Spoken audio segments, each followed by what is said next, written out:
안녕하세요. 부동산 이야기 들려주는 언니 이명순입니다.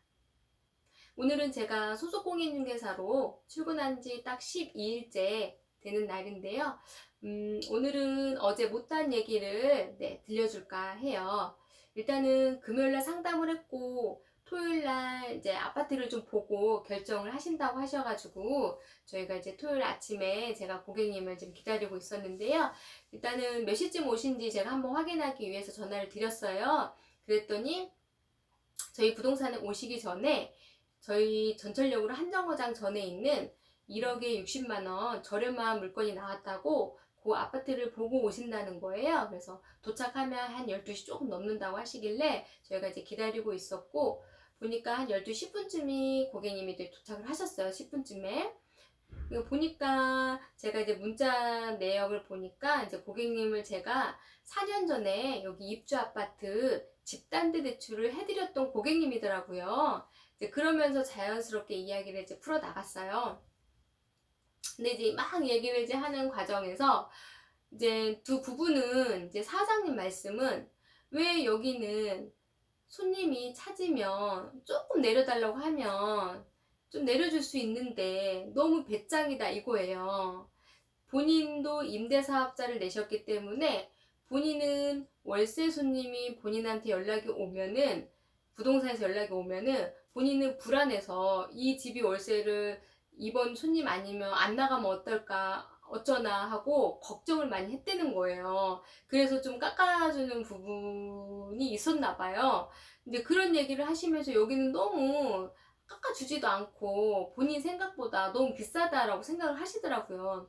근데 사실 본인 고객님들조차도 전철역 있는데 하고 전철역이 없는데 하고는 금액이 다른데 자꾸 전철역하고 없는데 하고 비교를 하시더라고요. 그래서 이제 말씀드렸죠. 여기는 전철역도 가깝고 사실 여기가 조정지역이다 보니까 처음에는 보유 2년이었는데 지금은 거주 2년으로 바뀌었기 때문에 사실 전세로 내놓으려고 했던 사람들도 지금은 그냥 입주로 하신다는 분들이 굉장히 많다. 그래서 월세나 전세 물량이 사실 별로 없다.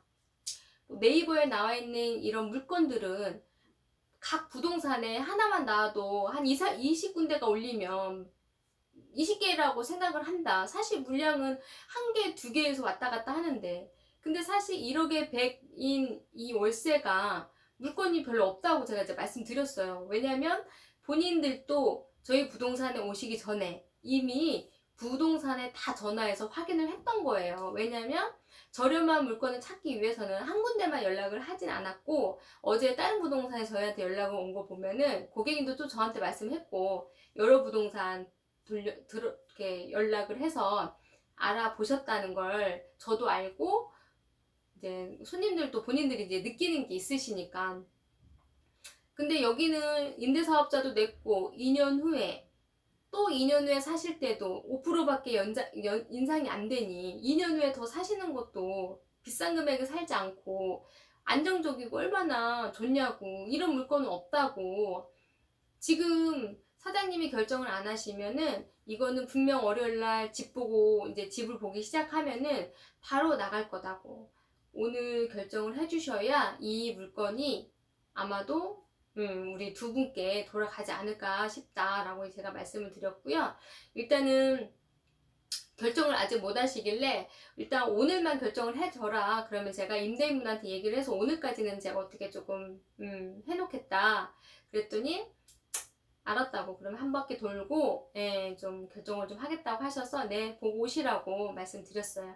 근데 이제 대표님 이제 그분들 다 가시고 대표님께서 저한테 왜 같이 가지 않았냐고 말씀하시더라고요. 근데 제가 말씀드렸죠. 이분들은 제가 같이 따라가서 앞만 설명을 하고 해도 이분들은 본인들 생각이 있기 때문에 결정이 나진 않는다. 그래서 자연스럽게 그분들이 보고 결정을 하셔야지 제가 따라간다고 해서 결정하는데 도움이 될 것 같진 않다라고 제가 대표님한테 말씀드렸고, 대표님은 또 이분들이 생각해 본다고 하니까 마음이 조급하지 않냐고 저한테 말씀을 하시더라고요. 근데 저는 조급한 게 아니고 이게 정말 좋은 물건이었거든요. 이분들이 이 물건이 좋은 물건이 아니었으면 아마 다른 데 벌써 계약을 했을 것 같아요. 근데 제가 생각해도 좋은 물건이었고 이제 고객님이 생각해도 좋은 물건인 거예요. 그러다 보니까 고민이 저렇게 많은 거거든요. 그래서 일단은 본인들이 생각하고 결정을 하실 것 같다라는 느낌이 와서 일단은 저는 기다리고 있었어요. 그리고 나서 이제 1시간 반 정도 지나니까 연락이 왔어요. 하시겠다고. 그래서 이제 임대인분한테 전화 드리고 계좌 받는 과정에서 임대인분이 근처에 있으니 금방 오겠다 하고 해서 저희 기다리고 있었는데 이제 이제는 오케이 됐으니까 이제 입금만 받으면 된다 생각하고 이제 그래도 이렇게 쉽게 됐다라고 생각을 했는데 임대인이 오셔서 하시는 말씀이 2년 후에 5%밖에 연장이 안 되니 본인은 1년에 한 번씩 계약을 하시고 싶다는 거예요.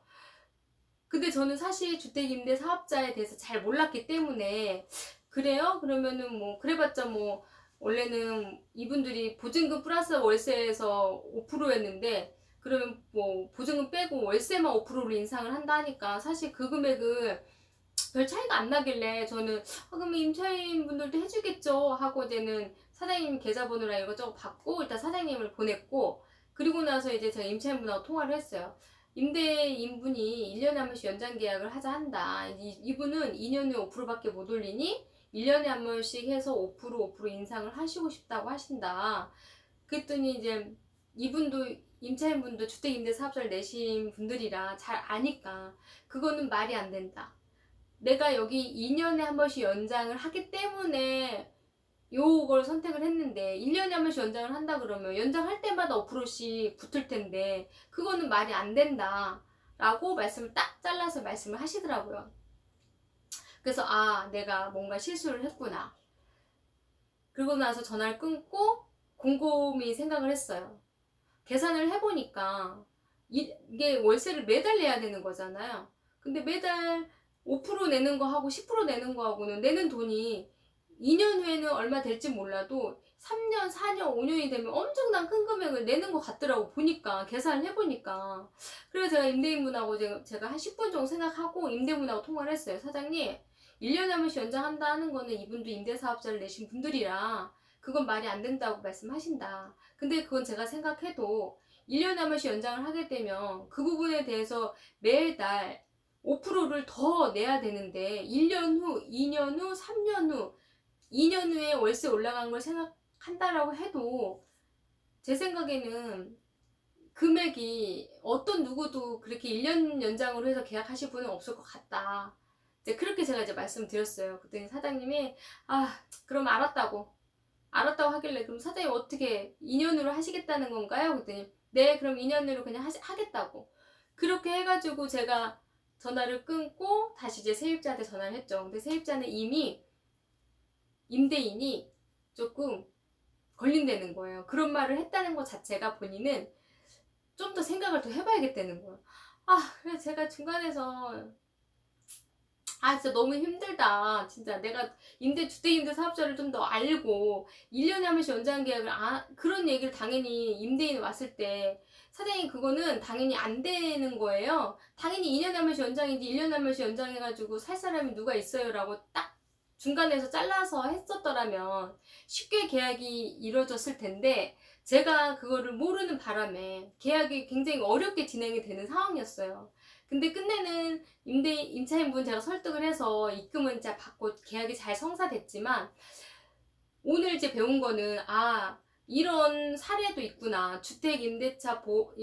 이거 사업자 낸 거를 임대 사업자 낸 거에 대해서 2년의 연장 계약으로 끌고 가야지 1년에 한 번씩 연장하고 싶다 해도 그거는 연장은 가능하겠지만은 그렇게 하실 분들은 아마도 없을 거라는 생각이 제가 상식적으로라도 드는 건데 미처 임대인한테 그렇게 말씀 못 드린 게 조금 이제 아쉬운 부분이 있는 거죠. 그래서 요 부분도 이제 잘 참고하셔서 나중에 브리핑 할 때 좀 도움이 되셨으면 좋겠어요. 제가 오늘은 여기까지 영상을 찍고요. 제가 이제 내일은 이제 입주 첫날이라 내일 6분이 방문을 해주기로 하셨기 때문에 내일 또 아마 즐거운 일이 일어나지 않을까 싶습니다. 그러면 저는 내일 다시 뵙도록 하겠습니다. 감사합니다.